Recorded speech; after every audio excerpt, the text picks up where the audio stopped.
No country has been harder hit by Ebola than Liberia, a hot zone for the outbreak where more people have died from the virus than anywhere else. That's where most of the U.S. effort is focused, with more than 2,000 Americans now leading the international response and more on the way. Soldiers, doctors, nurses, and relief workers who are running mobile labs, building hospitals, and treating patients. Liberia lies just north of the equator and is home to part of the last great rainforest in West Africa, where the Ebola virus thrives in tropical, humid conditions. With their hospitals overwhelmed, special centers for the sick called Ebola treatment units are being built as fast as possible. One of them is run by an American relief group, the International Medical Corps, where Lara Logan, who is currently self-quarantined for 21 days, reported this story. To get to the Ebola treatment unit, we traveled north from the Liberian capital along pitted roads toward the border with neighboring Guinea, where this outbreak began. American virologist Joseph Fair, who's been here for most of the epidemic, came with us. Around 40 miles out of Monrovia, we were stopped at the first checkpoint. So everybody basically crossing this line into the next county has to have their temperature taken? On the way in and on the way out.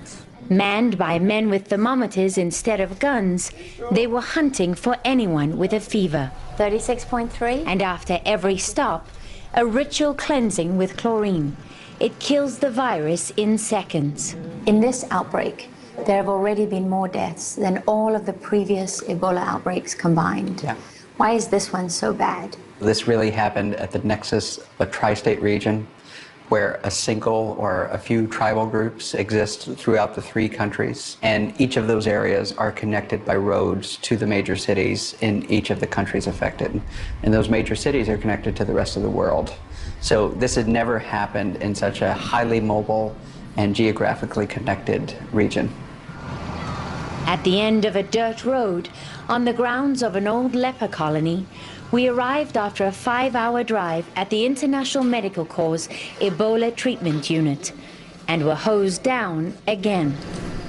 It's a one-disease hospital with 50 beds and a staff of nearly 200, run by American doctor Pranav Shetty, who trained in emergency medicine at UCLA. We have a lot of routines and procedures and protocols around the cleaning of supplies that are taken into the high-risk zone. So this is where we dry our boots, you know. Basically everything after it's been heavily chlorinated and washed and dried is clean up Ebola, and then we can continue to use it. Since they opened in mid-September, they've treated more than 200 patients, and so far none of their staff have been infected.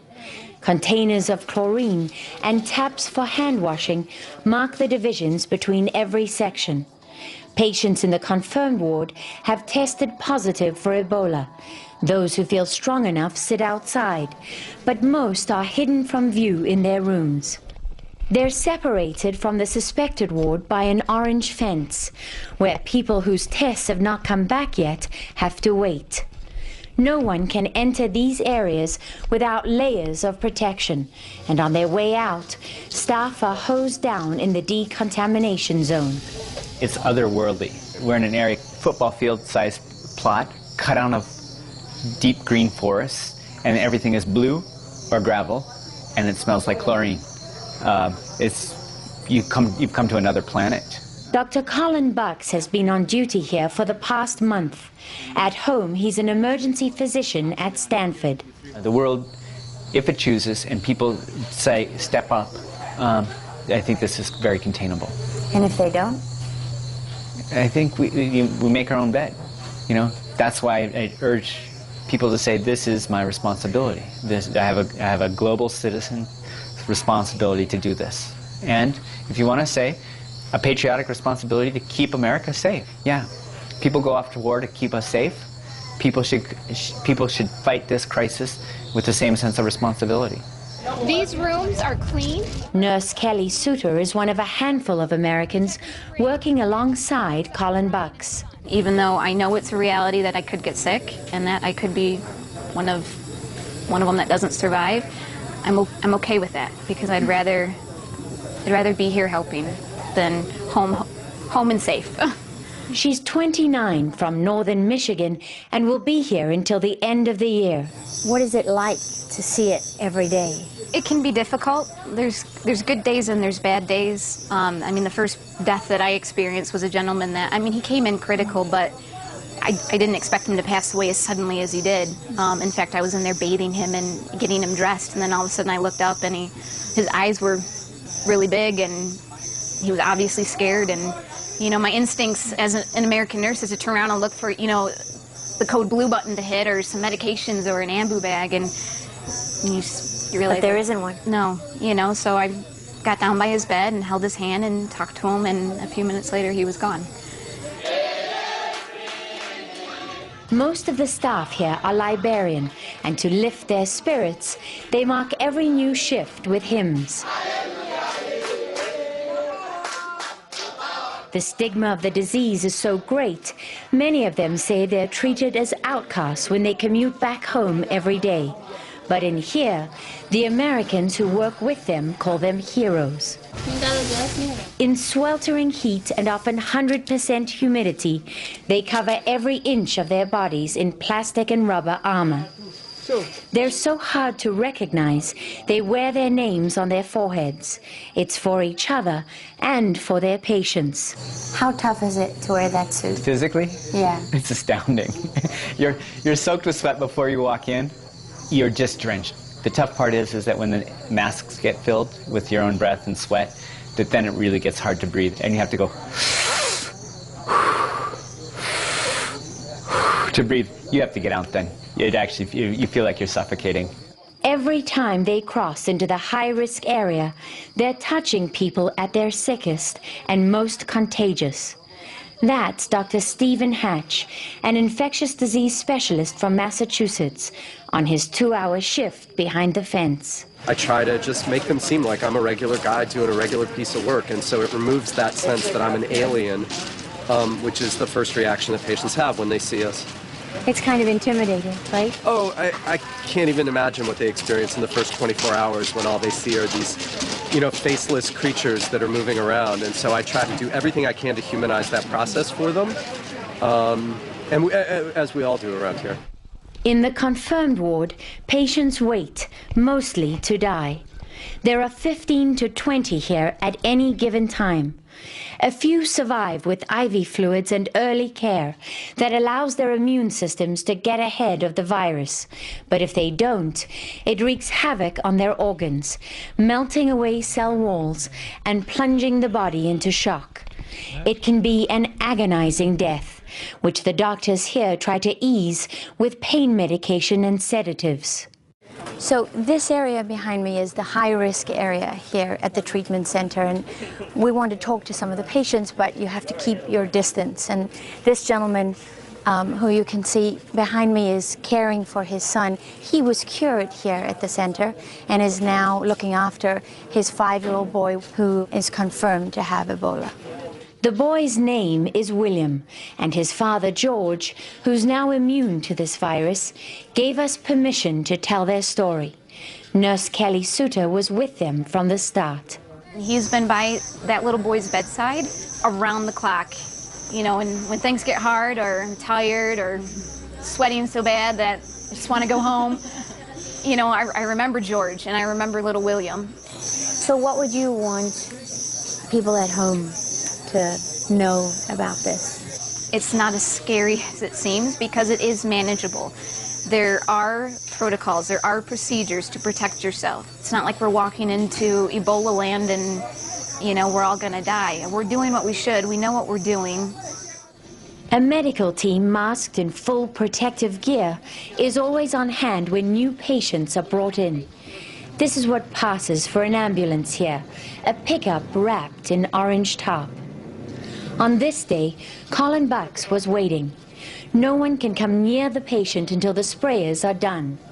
Strapped inside, a young man highly infectious with Ebola. He'd been abandoned on the street for a week until they picked him up. They were afraid that he would exit the vehicle while it was moving. He was quite confused, and we see that with Ebola, kind of an encephalopathic kind of state.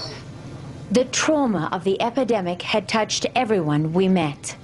Over the summer, virologist Joseph Fair saw some of his closest friends in this region, doctors and nurses he'd known for years, get infected and die. Fair has spent 15 years in West Africa, mostly on behalf of the U.S. Department of Defense, studying dangerous viruses in secure labs or trying to track them down at their source in the animal world. For most of the past 8 months, he's been working to get ahead of this epidemic. Here at the National Laboratory in Liberia, there was no way to test for Ebola until he and his team hand-carried in the equipment. By late May, they thought the outbreak was over. We were just a few days from declaring it over, and that's when we had cases emerge, both in Liberia and Sierra Leone and Guinea. What happened? Individuals that were infected with Ebola were missed at that time through the contact tracing that was in place, and those individuals traveled, became ill, and infected other individuals around them. And that is the cause of this current huge wave of the epidemic. That's all it takes. It only takes missing one individual to result in another outbreak. Resources that were slow to come at first are now pouring in. The U.S. Army showed us one of the 17 Ebola treatment units they're building together with the Liberian military. But there's still no cure, and the virus is killing around 70% of the people it infects. Tracking down the sick and the dying is a dangerous but critical part of containing the outbreak. On this day, the International Medical Corps ambulance team, led by Dr. Trish Henwood from the University of Pennsylvania and Kenyan nurse Elvis Ogweno, had been called back to a house where 2 people had already died of Ebola. The patient was kept isolated to one side, while a team of sprayers worked on the house with chlorine. As he walked to the ambulance, the patient was followed. They covered every piece of ground he touched. He was headed for the suspected ward, where patients are caged in, waiting to find out if they have Ebola. Like this woman, who stayed close to her son. Her husband already lay deathly ill on the other side of the fence in the confirmed ward.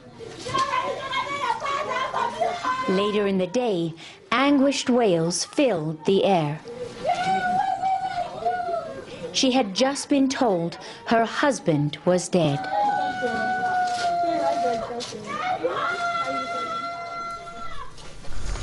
Wow. Death is a constant here, and at the end of a path through the forest lies their graveyard.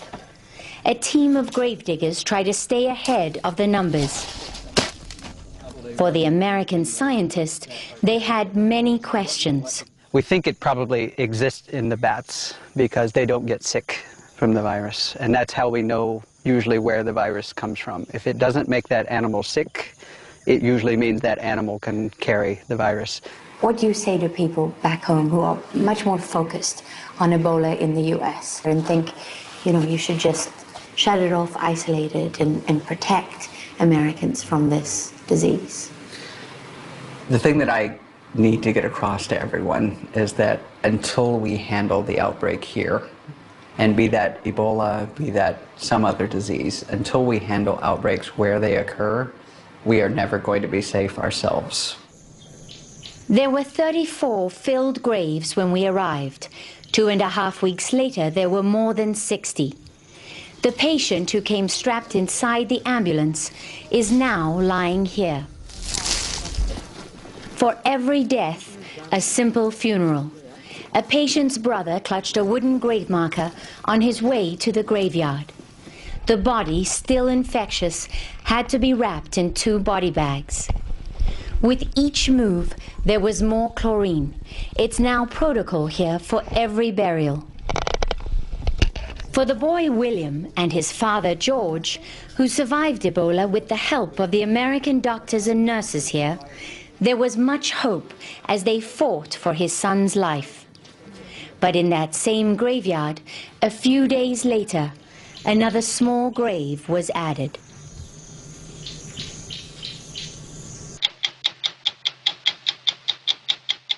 Lara Logan talks from quarantine about covering the Ebola outbreak in Africa. Go to 60minutesovertime.com. Sponsored by Lyrica.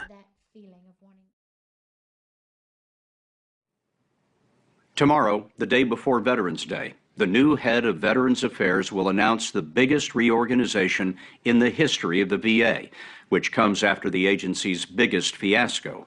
It was last spring that we learned that tens of thousands of vets were waiting months for medical care while managers cooked the books to hide the delays. The former secretary was forced out. Tonight, we have the first interview with the new man in charge.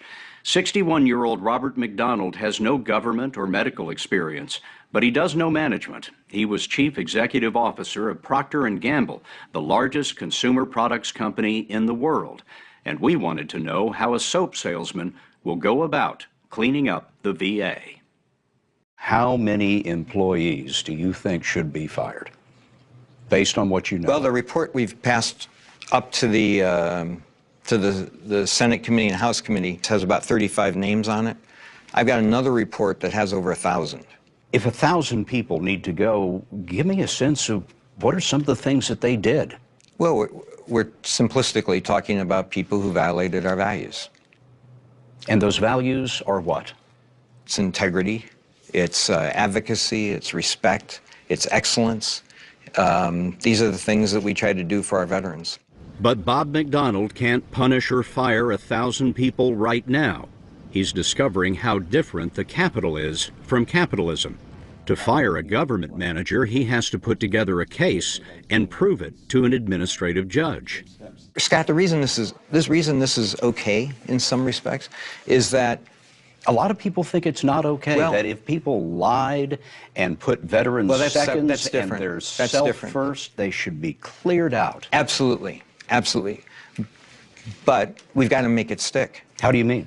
So we propose the action, the judge rules, and the individual has a time to appeal. That's why we have a lot of people on administrative leave. We've moved them out because we don't want any harm to our veterans. I'd like you to meet my district commander. Hi, Bob McDonald. He's been on the job 4 months, and in that time he's been getting an education. McDonald has inspected 41 VA facilities.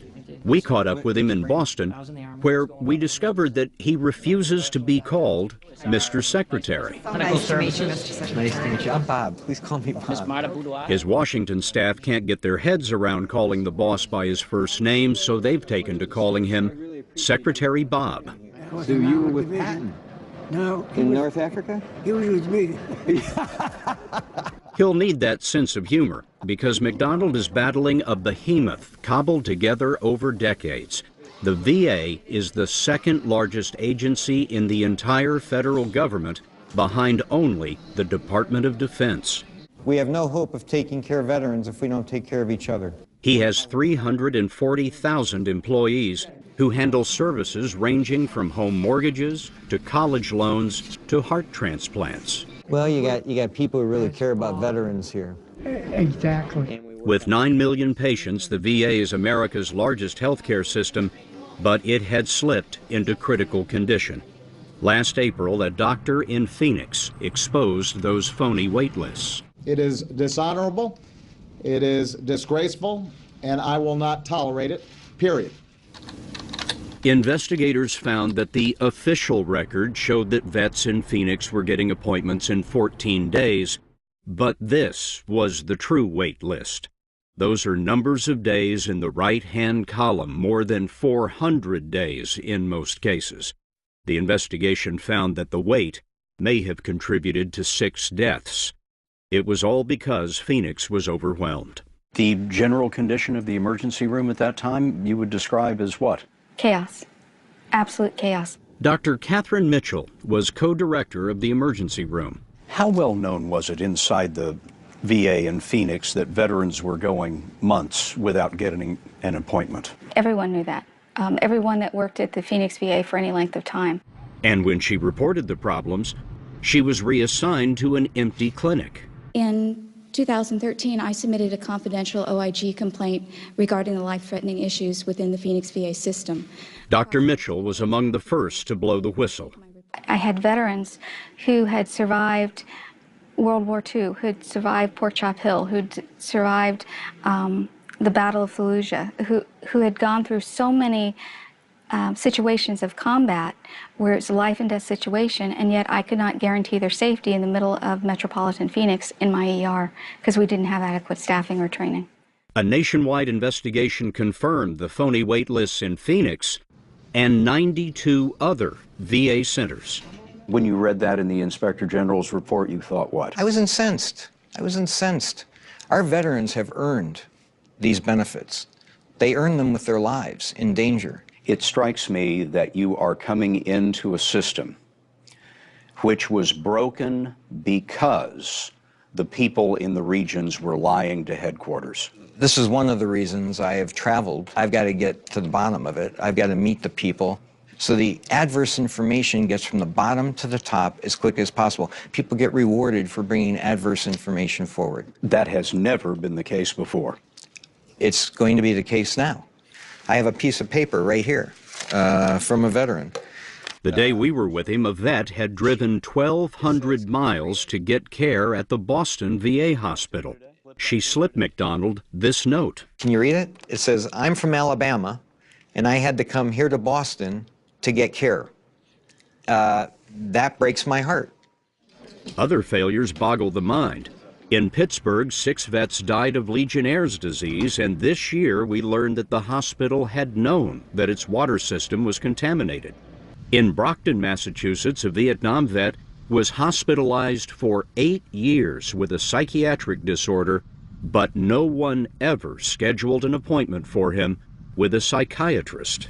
When you got the call suggesting this job, I would imagine you would have thought, oh boy, I'm not sure I need that headache at this point in my life.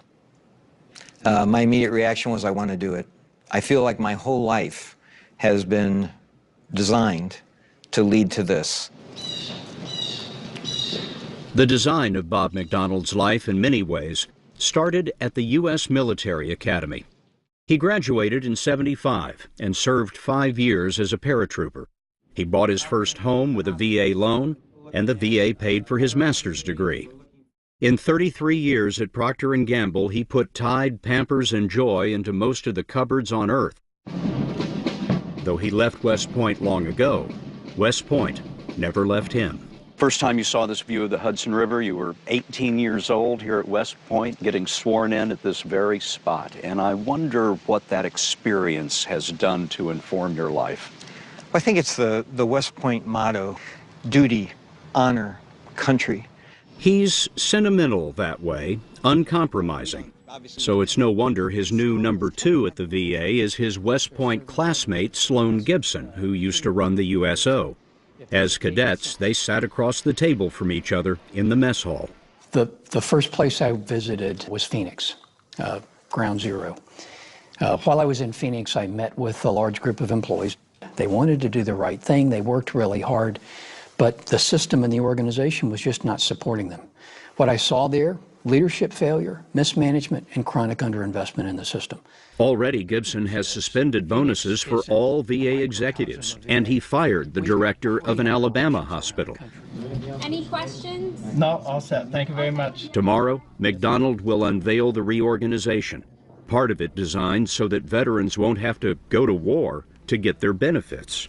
Well, right now they face 9 different organization structures across the country, so they don't know where to go. And if they do find somebody to go to, that person may be an expert in benefits, but not an expert in healthcare. And we want to create a customer service representative that person can go to.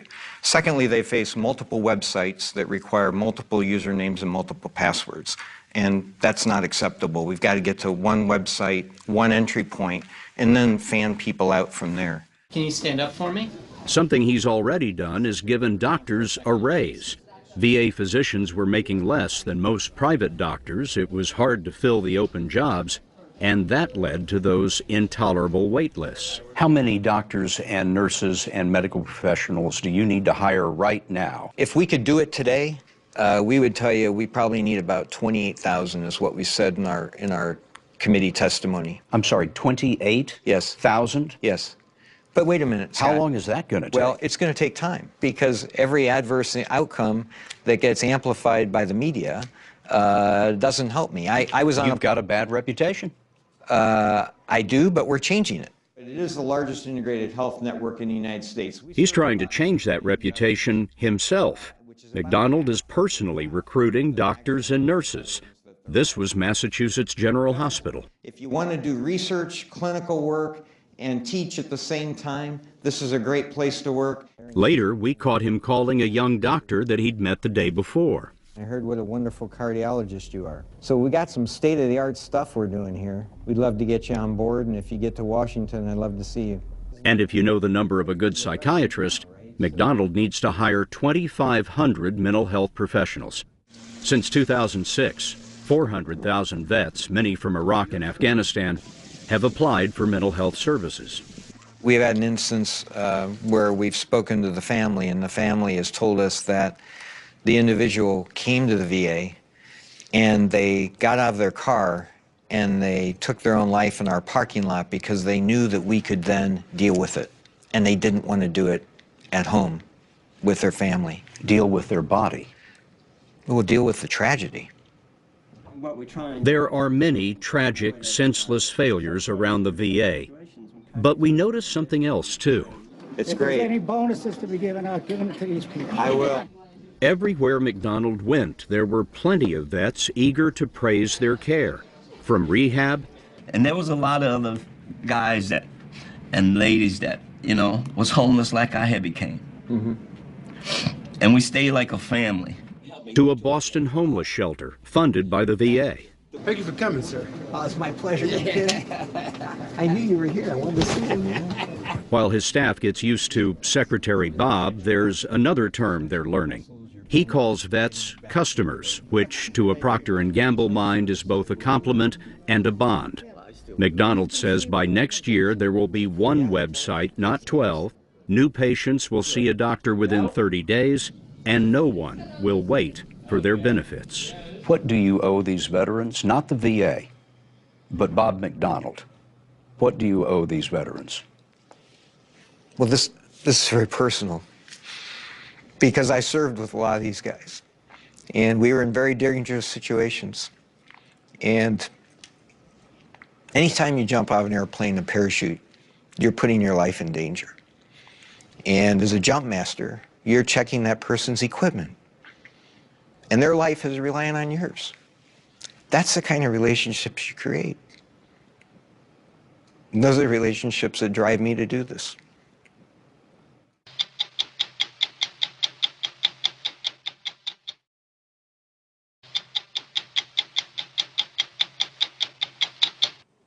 For years now, Steve Carell has been one of Hollywood's most reliable and highest paid comedy stars, both on television and in the movies. A gifted, versatile performer, equally adept at sophisticated or sophomoric humor. But Carell says he's always considered himself an actor who does comedy, not a comedian. It's particularly noteworthy right now because he's turned in one of the most unusual and remarkable screen performances of the year in a new film out this week called Foxcatcher. The role is about as far away from Carell's personal and professional persona as you can get, which always entails a certain amount of risk. This is the Steve Carell audiences have become familiar with over nearly a decade. The lame-brained weatherman in the movie Anchorman, the hairy 40-year-old virgin who was told he needed his chest waxed. Oh, we're gonna need more wax! Oh, you! And the well-meaning office manager who always managed to come up with just the wrong words. Let me ask you, is there a term besides Mexican that you prefer? Something less offensive? Good one. But no one is going to recognize Steve Carell in Foxcatcher as the dark, delusional, drug-addicted, and ultimately dangerous heir to one of America's oldest fortunes. I am a patriot. And I want to see this country soar again. I want that too. Carell plays John E. DuPont, who in the 1980s became the patron to some of the best young wrestlers in the country. enticing them to his 600-acre Pennsylvania estate with a lavish training facility and dreams of Olympic gold. As a coach, I want you to be champions in sport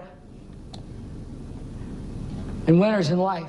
It was different than anything you'd ever done. Completely different. I felt like I was experiencing something as opposed to going in and acting for a camera. It was a different thing. You're one of the most successful, highest paid actors in Hollywood. And why would you want to take the chance?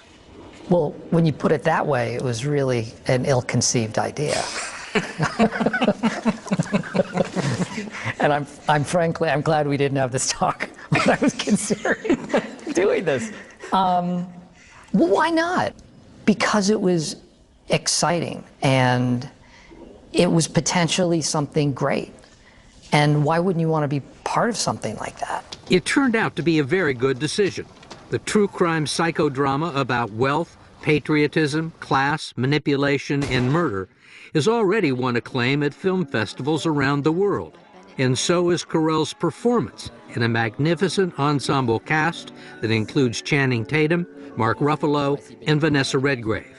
Director Bennett Miller, whose other films, Capote and Moneyball, were both nominated for Academy Awards, spent 8 years working on Foxcatcher. He didn't want anyone obvious to play DuPont. He was looking for someone benign and non-threatening, who had never shot anyone in a movie before. When Carell's name came up, Miller booked a lunch. To be totally honest with you, right after our first lunch, something inside of me just clicked. You know, the coin dropped, and I thought, oh, I could see that. I want that. What happened at the lunch? What did he do during the lunch? What did he say during the lunch that made you think that he was right? Deadly serious. Deadly serious. Somebody who had read the script and had done some research. And part of it is the commitment, knowing that you're both feet in and that it might not necessarily be easy, but that I get it and whatever it takes. What it took was 3 months of long days on a lonely shoot with a small cast and crew outside Pittsburgh. They would go over and often rework scenes well into the early morning hours. There was not much time for small talk. Hey! Mark! Gear up! Practice in the gallery! Did you stay in character? Not in an actor-y sort of way, but I think inadvertently we all sort of did. Some of it had to do with Carell's makeup. He was almost always the first one on the set because it took 3 hours to apply. He wore it all day until the shooting was over. I think that just sort of lent to being in character. When I was around other people, I got the sense that they didn't feel like they were around Steve. They were around this other person. It must have been pretty intense. It was intense. The whole thing was intense. Did you enjoy this? I did. It wasn't fun, but I enjoyed it. Carell has never been afraid of hard work or big challenges. He was born 52 years ago and raised in an upper-middle-class family in Acton, Massachusetts, the youngest of 4 boys. His father was an engineer, his mother a psychiatric nurse. At Denison University in Ohio, he graduated with a degree in history and theater, and preferring the latter, set off to Chicago to try and make a career. After a few years as a starving actor, he got his first big break with the famed Second City Comedy Company, which has produced the likes of Bill Murray, Harold Ramis, Dan Aykroyd, John Belushi, and Tina Fey. That's a big job. Big job. Second City in Chicago was one of the best gigs you can have, I think, in Chicago. It was a big deal. You know, I'm going on about myself. What do you do? Oh, I'm a waitress at the Crab Shanty. No way. Yeah. I used to stalk a woman from the Crab Shanty. For 5 years, he often performed 7 or 8 shows a week before live audiences, perfecting his timing, expressions, and reactions, while improvising a reservoir of characters that would serve him in the years to come. All of it was done alongside incredibly talented people, including his future wife, Nancy Walls, and Stephen Colbert, who he would later join in New York in the earliest years of The Daily Show with Jon Stewart. Next question. Yes or no? Yes. No. Yes! Does the French election signal the reemergence of fascism in Europe? Oui. No. Oui! They were correspondents on The Daily Show together for 5 years, during which it rose from a blip in the cable ratings to a mainstream hit. That was a terrifying show to do at first. You can't really describe it professionally because you're not really, you're sort of an actor, but not really. You're definitely improvising. You're sort of a correspondent, journalist, but none of us had any sort of journalistic background. So you were winging it and pretending. We all dressed in suits and we went and we had little Daily Show logos on our microphones. And no one knew the show, and they just thought, oh, you know, some cable outlet is covering the debate. And before the politicians caught on, it produced moments like this one. Senator, how do you reconcile the fact that you were one of the most vocal critics of pork barrel politics, and yet, while you were chairman of the Commerce Committee, that committee set a record for unauthorized appropriations? I'm just kidding. No, I don't even know what that means. Carell left The Daily Show in 2005, and in less than 6 months, he had already filmed a pilot for an American version of a British sitcom called The Office, plus a movie he had co-written with producer Judd Apatow based on a sketch he'd developed at Second City. The idea that I had was a group of guys playing poker and just regaling each other with stories of sexual conquest, and one guy who clearly didn't have a frame of reference and was trying to keep up with these stories. Are you a virgin? Yeah, not since I was 10. That makes so much sense, man. Look, he's a virgin. Wait, you guys are hilarious. All right. The 40-year-old virgin would gross more than $100 million and over the course of one weekend change Carell's life. His popularity propelled The Office to a 7-year run, How about a toast? at the end of which Carell would be making $300,000 an episode, and his career is not slowed down. Be better than the Gap. By our count, he has made 24 movies in the past 14 years, but he doesn't care much for celebrity, and he tries to stay as far away from the limelight as he possibly can. Most people who are in comedy and most people in show business like to be the center of attention. I don't get that sense from you. I hate it. It's embarrassing. Why? I just have never liked it. And it sounds like I'm being precious when I say that, because I always did plays and I was always on stage. But that was different because it wasn't me. But just as myself, yeah, I don't crave it. I don't know. I just don't. It makes me uncomfortable. When he's not on location, Carell splits his time between L.A. and Marshfield Hills, Massachusetts, where he and his wife Nancy bought and restored this general store and post office that goes back to the Civil War. Lots of candy. Both of their extended families still live around here, and they were afraid that someone would turn the store, which anchors the village, into a real estate office. So you bought this place right when your career was beginning to take off? Yeah. Yeah. And as a fallback. Just thought, you know what? If it all goes south, I still can man the cash register and sell penny candy.